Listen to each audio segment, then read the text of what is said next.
이 갈라디아서 6장에 크게 세 가지를 말하면서 뒤에 두 가지를 말합니다. 그 첫 번째가 1절로부터 5절까지 말씀이고, 그 다음에 6절로부터 10절까지 말씀, 그리고 11절부터 16절까지 이렇게 말하고 17절과 18절.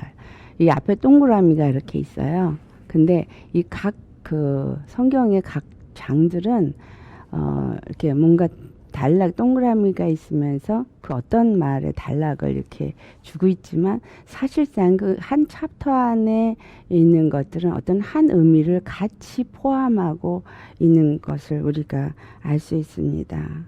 첫 번째로 말하는 것이 이 갈라디아서에서 사도 바울이 갈라디아 있는 교회에 편지하면서 이제 율법과 복음에 대한 관계, 우리가 복음으로 믿음의 삶을 사는 사람들이 정말 복음으로 사는 것이 율법과 어떠한 그 차이가 있는가. 그래서 그 율법과 복음의 차이를 분명하게 주면서 참 믿음이 어떠한가를 말하고 있습니다. 그런데 율법은 형제들을 할 때 그것을 가지고 어떤 행위로서 의롭다함을 얻게 하고, 그리고 그 행위를 가지고 서로 판단하기 때문에 첫 번째 이제 이 마지막으로 갈라디아서 6장의 편지를 마무리하면서 하는 말이, 만일 다른 사람의 어떤 범죄한 일이 드러나면은 너 자신을 그것에 비춰서 살펴보고 너 자신이 시험을 받을까 두려워하라.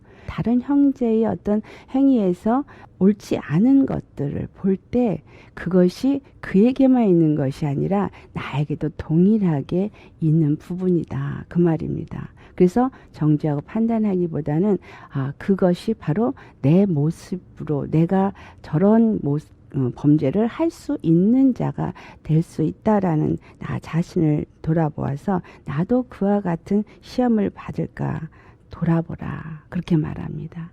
그러면서 2절에 뭐라냐면, 너희가 짐을 서로 지라. 그리하면 그리스도의 법을 성취하리라. 그리스도의 법이 무엇입니까? 바로 생명의 성령의 법, 곧 복음을 말하죠. 그러면 그리스도의 법, 생명의 성령의 법을 성취하려면 너희가 서로 짐을 같이 지라. 여기서 그럼 짐은 무엇입니까? 우리 각자에게 각자의 짐이 있어요. 그 짐이 뭐예요? 바로 죄로 말미암은 죄성을 가지고 있는 짐입니다.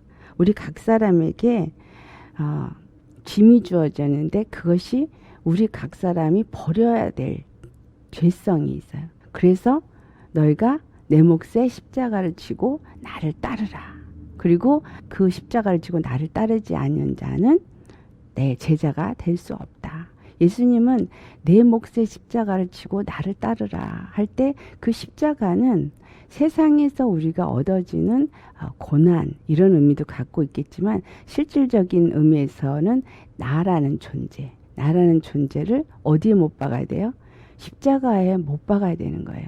그래서 예수님을 따를 때 내 몫에 십자가를 지고 따른다는 얘기는 내 안에서 끊임없이 올라오는 나의 육적인 죄성을 우리가 발견하게 될 때 그것을 십자가에 계속해서 못 박는 그러한 일을 해야 된다, 이 말이죠. 그래서 한 가지는 내 죄성을 십자가 못 박기 위해서 날마다 십자가 앞에 나아가고, 그 십자가가 나에게 어떤 짐과 같이 하지만 예수님은 분명히 내 멍에는 가볍다, 그렇게 얘기하셔요. 왜냐하면 내가 그 멍에를 너와 함께 메기 때문에.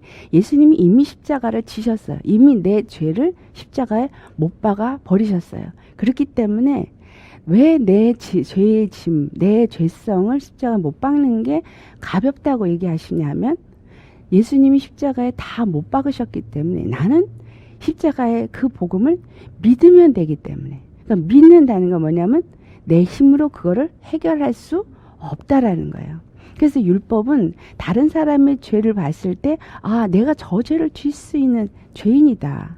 저 사람이 저러한 죄를 질 때 나도 같은 죄인이기 때문에 그 죄를 질 수 있다. 그런데 그 죄를 위하여 예수님이 십자가에서 죽으셨다라는 것을 우리가 깨달을 때 주여 나는 죄인입니다. 저 사람이 저러한 죄를 졌지만 나도 저를 죄를 질 수 있는 죄인입니다. 하지만 예수님께서 내 죄를 위해서 그 십자가를 지셨으니 주여 나도 예수님의 그 십자가에 그 은혜를 입어서 저와 같은 죄를 짓지 않게 나를 붙잡아 주시옵소서. 나를 돌아보아서 내가 시험을 받지 않기 위해서 예수님 앞에 나와서 그 십자가 앞에 내 죄의 짐을 내려놓는 것. 그 순간이 내가 그 십자가를 짓는 것입니다. 그 십자가를 내가 짊어진 것은 그 십자가가 내게 짊어질 때 무겁죠. 왜? 나를 버리는 거가 참 어렵고 힘듭니다. 육체를 살고 있는 내가 육체의 나를 버릴 수가 없어요.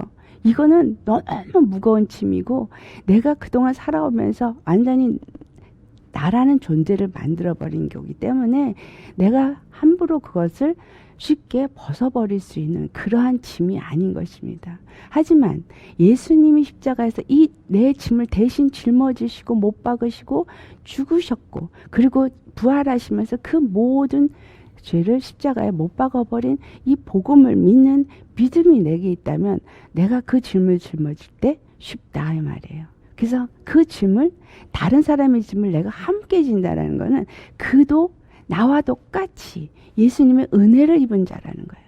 그 사람의 허물을 보고 그 사람의 허물을 정죄하기보다는 그 사람도 나도 똑같은 그 죄에서 은혜를 입은 자이기 때문에 함께 짐을 지는 건 뭐예요?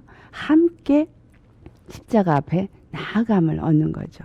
그래서 그 사람을 위해서 우리가 중보기도도 할 수 있는 거고 또 예수님만 해서 또 함께 권면해서 정말 예수님의 은혜로 말미암아 거기서부터 벗어날 수 있게 되어지는 그러한 것이 바로 믿음의 사람이다 이 말이에요. 그리고 두 번째로 십자가의 짐은 예수님께서 우리가 이제 예수를 믿고 나면 우리들한테 이제 각각 직분을 줍니다. 사람마다 다 은혜가 달라요. 그래서 에베소서 4장에 보면 각 사람에게 그리스도의 선물의 분량대로 은혜를 주었다. 그렇게 말하고 11절에는 어떤 사람은 사도로 선지자로 복음 전하는 자로 목사와 교사로 이렇게 각자 직분의 은혜가 있다라고 말합니다. 그런데 이 모든 것은 성도들을 온전케 하며 봉사의 일을 하며 그리스도의 몸을 세우려 합니다라고 12절에 말하고 있어요. 자, 우리가 우리에게 어떤 직분을 주어서 어떤 일을 할 때 그 모든 것들에게 주어진 것들은 그냥 뭐죠? 성도를 온전케 하고 그리고 그리스도의 몸을 온전케 세우기 위함이라는 거예요. 그러니까 여기서 뭐라 그러는 거예요? 3절에 만일 누가 아무것도 되지 못하고 된 줄로 생각하면 스스로 속임이라 그러면서 4절에 각각 자기 일을 살피라 그렇게 말해요. 그래서 자랑할 것이 자기에게는 있어도 남에게는 없다. 무슨 말이에요? 교만하지 말아라 이 말입니다. 고린도전서 10장 12절에도 똑같이 너희가 선줄로 생각하면 넘어질까 조심하라. 그래서 우리가 우리에게 당한 일들을 볼 때 하나님은 내게 분명히 고린도서 10장 13절에 너에게 감당할 시험에는 허락하지 않으신다 그랬어요. 감당치 못할 시험은 허락하지 아니하시고 또한 그 피할 길도 주님께서 준비해 주셔서 우리로 하여금 능히 그 모든 시험을 감당할 수 있게 한다.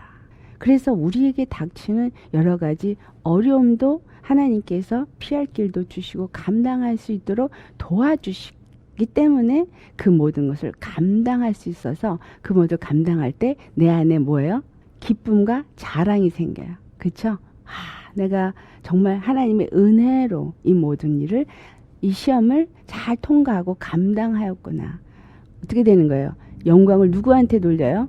예수님한테 돌린 거예요. 내가 무슨 일을 잘 감당했다고 잘 통과했다고 해도 내가 한 것이 없이라 주님이 나에게 피할 길을 준비해 주셨고 능히 그것을 감당할 수 있게 하였기 때문에 우리에게 어떤 시험이 와도 그거를 능히 넘어갈 수 있는 그러한 자가 되어진다라는 거예요. 그리고 또한 우리에게 각각에게 맞는 은혜를 주셔서 그 은혜대로 그 선물을 받은 자이기 때문에 내가 어떤 일을 행할 때 그 모든 것들이 하나님이 주신 은혜 안에서, 선물 안에서 그 모든 일을 한다라는 거예요. 그래서 우리가 우리 삶 속에서든 또한 교회 봉사를 할 때도 우리 각자에게 어떤 직분을 주고 그 모든 일을 하는 것은 주께서 내게 그 일을 감당케 하시고 그 일을 이룰 수 있도록 은혜를 주시고 거기에 맞는 은사의 선물을 주셨기 때문에 하는 것이지, 내가 무엇을 잘해서, 내가 무엇이 잘나서 주는 것이 없다라는 거예요. 이 말은 우리가 율법을 가진 자의 심령이 될 때는 나는 의로워진 것 같고 어떤 행위로 의로워진 것 같고, 그리고 저 사람은 그 일을 하지 못하는 것 같아서 정죄하고 참소하지만, 너희가 믿음의 사람이라면 내가 이 모든 일을 행할 수 있는 것은 다만 예수님의 은혜로다. 그래서 그 은혜로 말미암아 내가 이것을 감당할 뿐이지 내가 무엇이 잘나서 이것을 하는 것이다, 그게 아니라는 거예요. 그러니까 너희 스스로가 사람들 앞에 자랑할 게 없다는 거예요. 잘났다고 하지 마라 이거예요. 만약에 내가 무엇인가 더 잘났다, 뭔가 더 많이 안다, 아니면 더 신앙생활을 잘한다 라고 생각한다면 회개하라.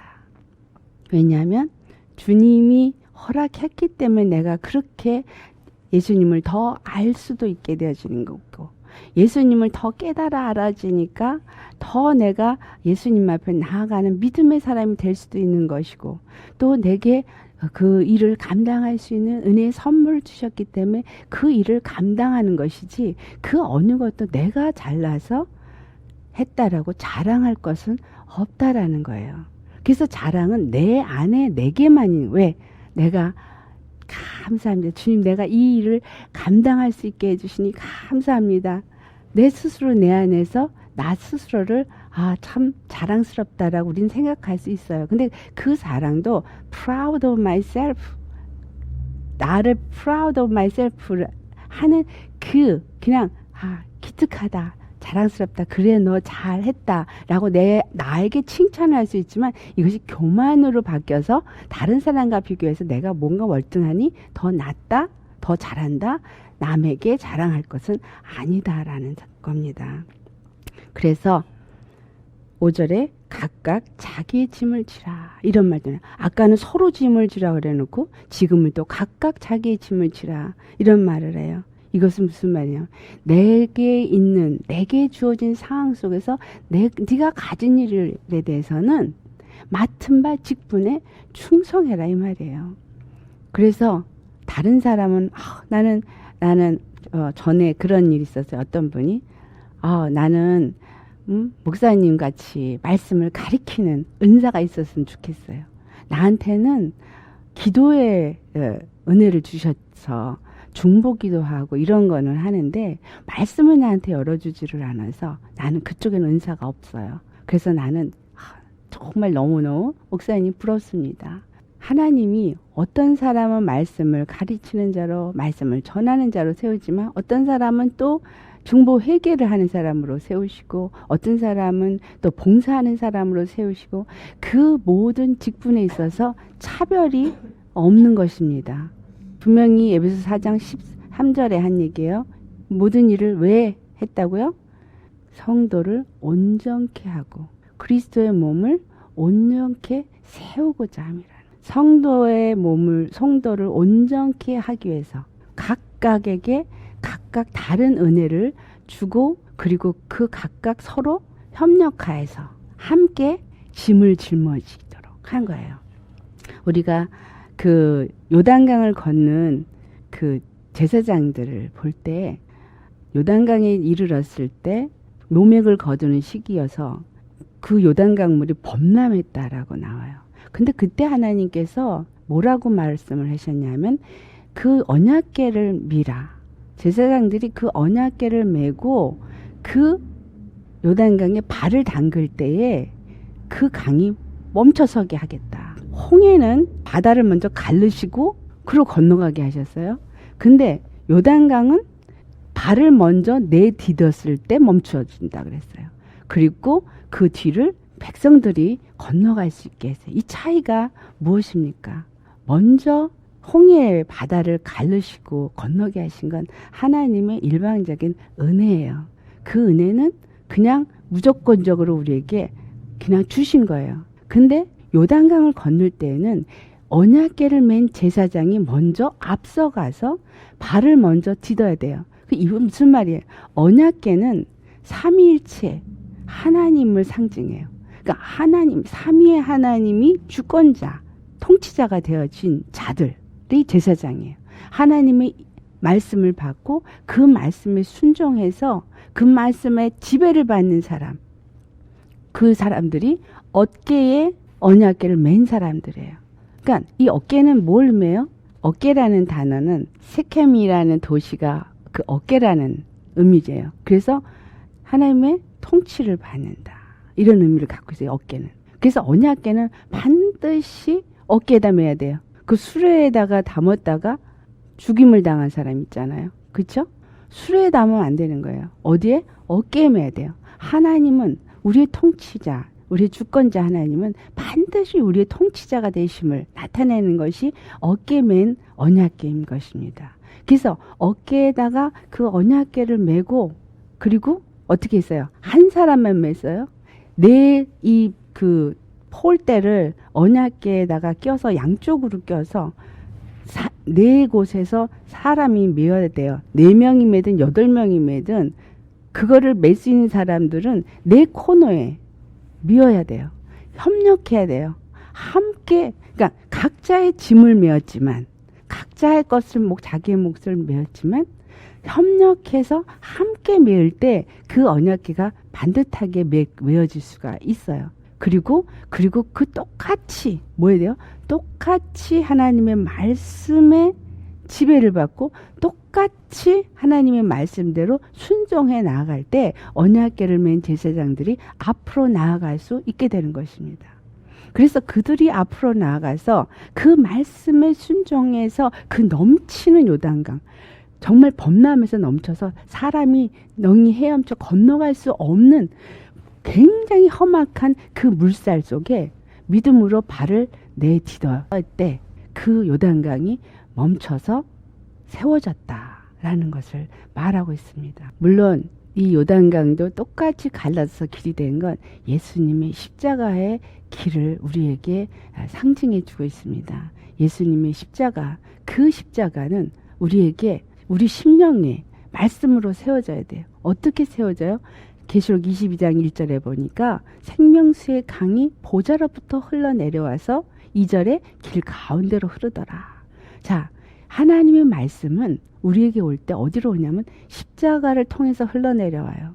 내 심령에 말씀이 중심이 되어져서 복음으로, 믿음으로 내 안에 심령에 정말 육의 나는 죽어지고 예수님으로, 말씀으로, 복음으로 온전히 지배를 받는 자에게는 하나님의 보좌로부터 말씀이 계속 흘러내려와서 길이 생겨버리는 거예요. 그리고 쓴물, 넘치는 요단강, 넘치는 물일지라도 그것이 하나님이 경계를 정하셔서 범람하지 못하게 만들어 버리신다는 거예요. 그래서 창세기의 말은 윗물과 아랫물을 가르셨더라.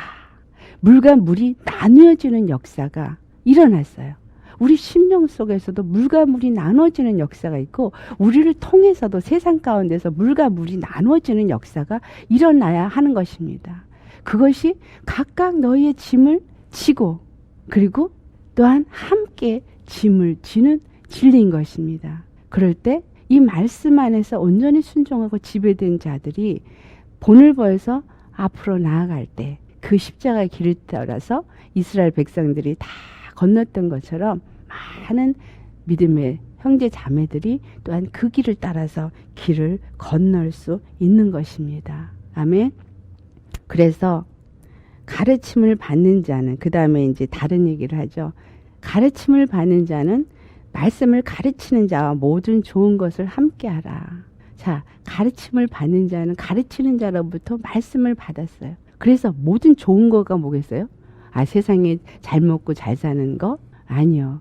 선한 일, 그리스도의 하나님의 일, 복음을 위한 일, 이 일에 동역하는 자가 되라는 거예요. 가르치는 자나 가르침을 받는 자나 하나님이 가르치는 자에게 먼저 말씀을 주시고 그리고 가르치게 하시고 그래서 가르침을 받는 자는 그것을 가르치는 자를 통해서 성령의 말씀을 또한 깨달아 알아주고 그래서 서로가 가르치는 자를 통해서 가르침을 받은 자나 가르침을 받은 도록 하기 위해서 가르친 자나 둘 다 하나님의 선한 일을 위해서 그 일을 하신 것이기 때문에 그 선한 일을 위해서 함께 일하라는 것입니다. 우리 스스로가 속지 마시기 바랍니다. 왜냐하면 우린 육의 사람이기 때문에 순간순간 육적인 것들로 인해서 우리가 속임을 당하고 마귀가 육적인 걸 통해서 우리를 치고 들어올 때 속임을 당해서 넘어질 때도 있고 또한 스스로 아까 제가 얘기한 것처럼 나는 이런 은사 싫어. 나는 저런 은사가 갖고 싶어. 더 부엌에서 사실 설거지하고 청소하는 사람보다는 뭔가 대접받는 자리에서 말씀을 전하는 목사가 더 대단하게 좋아 보이죠.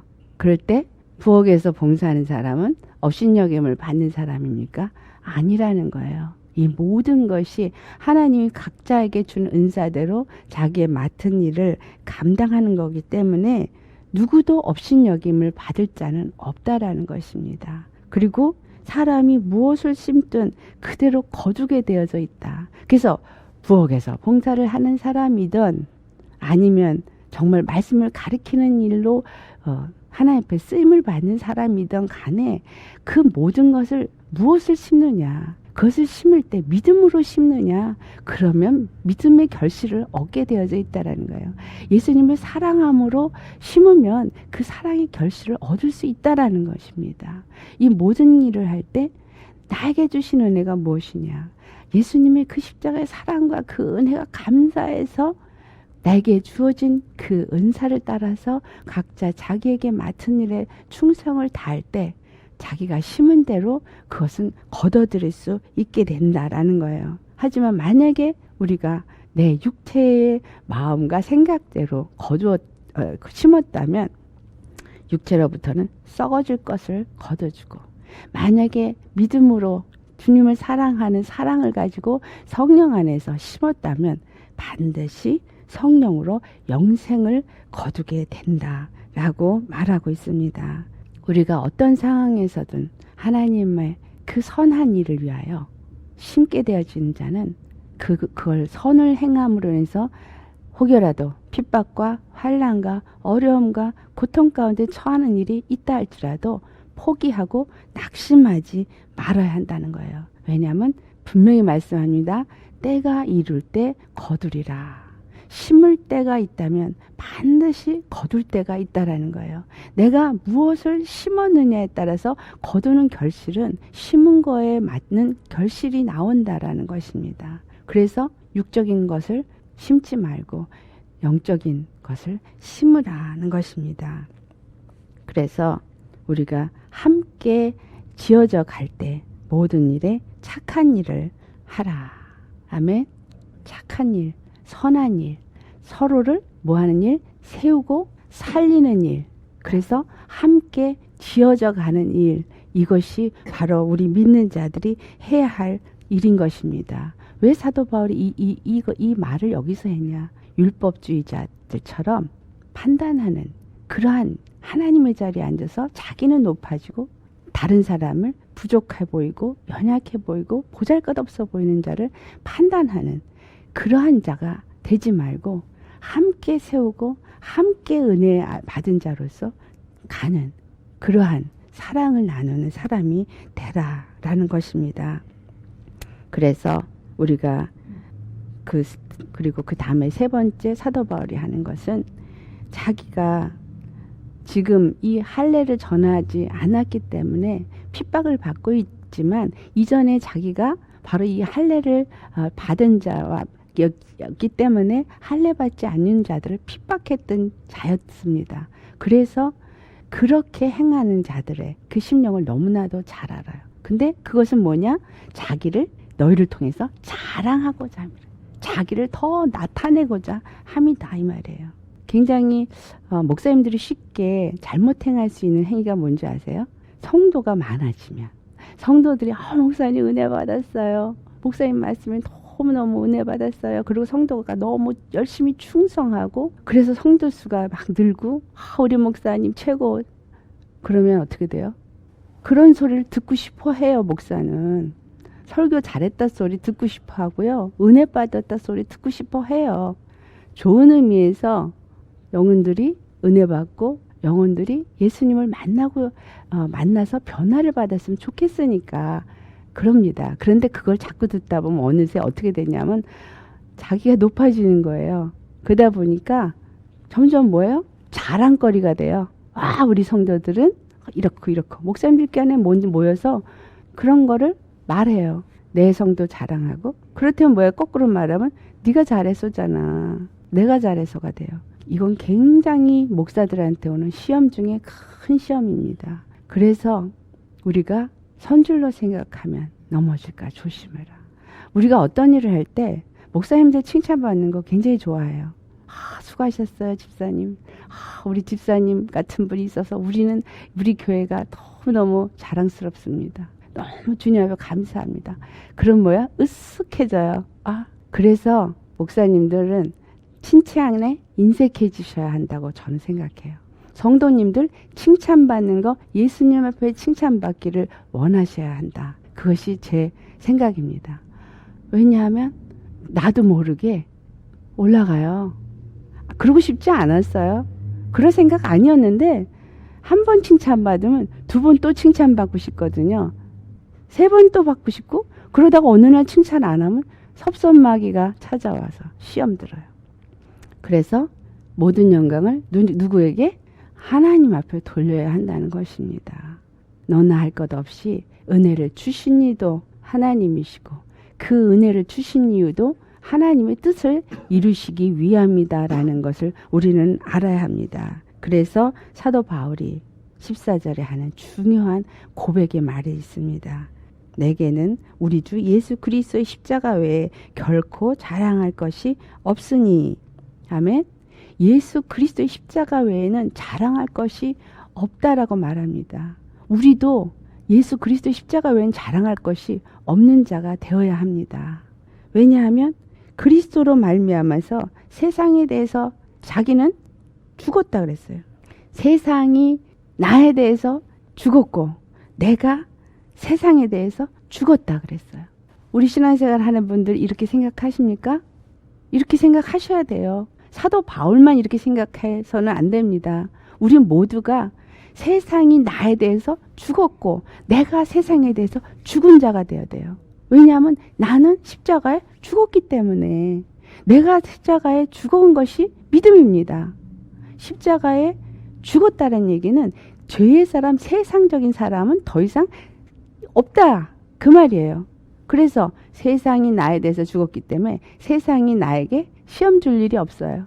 또 내가 세상에 대해서 죽었기 때문에 내가 세상에 대해서 시험 받을 일이 없어야 돼요. 오직 내 안에 십자가만 자랑하는 믿음의 사람이 되어진다면 이 믿음 안에서 하나님이 세상을 다스리고 정복할 권세를 주셨기 때문에 우리는 세상을 능히 지배할 수 있는 자가 되어진다라는 것입니다. 그래서 돈을 따라가지 마라 이런 말 하죠. 이 말이 뭐예요? 세상에 대해서 네가 죽었고 또한 내가 세상에 대해서 죽었고 세상이 나에 대해 죽었기 때문에 내가 돈을 따라갈 필요가 없는 거예요. 왜? 우리 세상에 살면서 돈 필요합니다. 그렇죠? 그런데 내가 세상에 대해서 죽었고 세상이 나에 대해서 죽으면 나는 돈 상관없는 사람이 돼야 돼요. 근데 돈이 안 필요합니까? 필요하죠.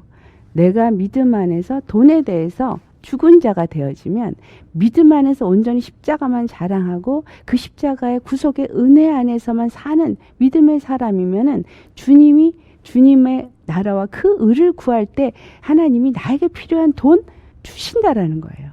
필요한 양식 주신다라는 거예요. 왜? 왜 줄까? 이 땅에서 잘 먹고 잘 살라고? 아니요. 성도를 온전케 하고 그리스도의 몸을 세울 때까지 그게 필요하기 때문에 주시는 것입니다. 그래서 분명히 똑같은 세상을 사는 것 같지만 내 안에서 그 사는 방법이 달라야 한다는 거예요. 사도 바울은 우리에게 오늘 이거를 가르쳐주고 있는 겁니다. 신앙생활하는 거 겉으로 볼 때 똑같은 것 같지만 그 마음이 어떠한지 하나님은 아십니다. 하나님 앞에 우리의 마음이 바로 이 오늘 사도 바울이 갈라디아서 6장을 통해서 우리에게 주신 것처럼 이 세 가지 우리가 믿음 안에서 굳건하게 우리가 세워진 그러한 자가 되어야 한다는 것입니다. 그래서 17절에 그는 자기 몸에 흔적을 가졌다라고 말합니다. 십자가의 흔적이 있다는 거예요. 고난의 흔적이 있다라는 거죠. 여러분 안에 바로 이러한 십자가를 자랑하기 때문에 오직 예수님만 믿고 가기 때문에 이런 흔적이 있다면 바로 이 흔적은 바로 영광의 흔적이 되겠죠. 그래서 이런 흔적을 가진 자는 우리 심령 속에 우리 주 예수 그리스도의 은혜가 충만하게 임하여서 정말 평강과 안식을 누리는 자가 되실 것입니다. 그래서 이 말을 담대하게 사도 바울이 얘기하는 것. 그의 자랑은 십자가, 그리고 내 십자가의 흔적이 내 몸에 있는 것을 그가 자랑을 하면서 너희도 이와 같이 되기를 내가 원하고, 그래서 내가 예수 그리스도 안에서 평강을 누린 것 같이 너희도 이 평강을 누리는 자, 이 은혜를 받는, 은혜 안에 사는 자가 되기를 원한다. 그러면서 이 갈라디아서를 마칩니다. 우리가 신앙생활을 하면서 정말 믿음의 삶을 산다는 이 믿음이 무엇이냐. 많은 부분에서 우리는 잘못 깨닫고 있기 때문에 잘못 믿고 있습니다. 믿음은 세상에서도 믿지 않는 사람도 믿음이 있어요. 그러나 예수 그리스도의 믿음은 반드시 십자가를 떠나서 이루어지지 않기 때문에 십자가가 있어야 합니다. 십자가가 어디 있어야 돼요? 내 심령에 있어야 돼요. 그 십자가가 내게 짊어진 짐이 되어져야 하는 겁니다. 그래서 이 세상을 다 갈 때까지 이 십자가의 짐은 내려놓을 수가 없어요. 왜? 우리의 가는 길이 믿음의 길이고, 우리의 가는 길이 십자가를 짊어진 좁은 길이고, 우리의 가는 길이 남들은 기뻐하지 아니하는 험난한 길이기 때문입니다. 왜냐하면 나를 날마다 쳐서 그리스도께 복종케 하는 길이기 때문에. 그래서 사도 바울이 고린도서 4장 10절에 날마다 내가 죽노라. 그 죽는 이유는 바로 내 육체 가운데 예수 생명이 나타나게 하고자 합니다. 라고 말합니다. 우리의 삶의 여정 속에서 우리가 할 일은 날마다 예수 생명이 우리 육체 가운데 나타나는 것입니다. 아멘. 그래서 언약궤를 짊어진 제사장과 같이 우리들은 언약궤를 짊어진 자 되시기 바랍니다. 그래서 그 말씀이, 그 보혈 앞 전례의 말씀이 내 생각과 마음을 지배하여서 그 말씀대로 순종하며 앞으로 나아갈 때 아무리 범람하는 강이 나를 집어삼키려고 한다 할지라도 주님께서 지경을 딱 선을 그어서 넘지 못하게 하는, 물이 너를 침범치 못하고 불이 너를 사르지 못하게 하리라. 믿음의 사람은 이와 같은 엄청난 축복과 권세를 소유한 자인 것입니다. 그래서 우리 정말 믿음으로 나아갈 때 먼저 서로 협력해서 그리스도의 법을 성취하시기 바랍니다. 두 번째, 우리는 어떻게 해야 돼요? 우리가 잘 심으셔야 돼요. 뭘 심냐? 육체를 위하여 심는 것이 아니라 성령으로 심는 자가 되셔야 합니다. 그리고 그 다음에 우리가 함께 협력하여서 선한 일을 이루어가는 그러한 사람이 돼서 우리 안에 오직 예수 십자가만 자랑함으로 말미암아 주님의 뜻을 이 땅 가운데 이루시는 축복자가 되시기를 예수님으로 축원합니다.